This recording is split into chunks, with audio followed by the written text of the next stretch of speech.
Good afternoon everyone! Dumating na ang ating red pine needle oil. Yan.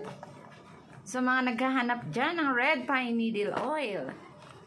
Yan, sa gustong bumata ang kanilang mga face. At yung gustong lumiksi ang kanilang katawan. Yan.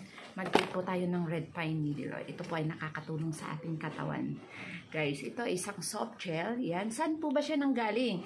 Nanggaling po siya sa Korea. Then, saan po siya galing talaga na plant? Galing po siya sa red pine tree. Red pine tree, katas ng dahon ng red pine tree. Bago po mabuo sa isang soft gel, kailangan 6 na kilo na dahon. Ganun po siya. Then, kailangan yung pinagkukuhaan po ng dahon na yon is nag-iida din po siya ng 100 years old to 200 years old yung puno. Hindi po siya basta-basta kuhaan lang ng dahon at kakatasin po. Yun kailangan maging matured ang dahon na yun. Yan. Ano po ba ang pinakasikreto ng red pine needle oil sa ating katawan? Siya po ay naglilinis ng ating dugo. Yung pinakasikreto. Diba? Kailangan natin linisin ang ating dugo. Mula ba pa pagkabata, naglilinis po ba tayo ng dugo? Wala. Ito lang yun, ang red pine needle oil.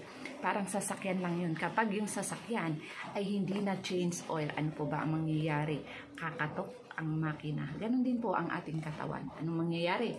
Kakatok. Diyan na po nagsisimula ang ating sakit sa ating katawan kapag hindi natin nilinis ang ating dugo. Dahil lahat ng kinakain natin ay napupunta po sa dugo. Kaya ito na po ang red pine needle oil. Nagdi-detox ng ating katawan, naglilinis ng ating dugo. Then, iyan kung sino po ang gustong mag-avail, nandito na yan, andyan sa bio ko, nandyan sa page, nasa TikTok ko yan. Then, ayan, mag-ingat po tayo lahat dahil masama po ang panahon. 1 week na pong bumabagyo at umuulan. Anong gawin natin? Mag-take tayo ng red pine needle oil, parang lumakas ang ating katawan.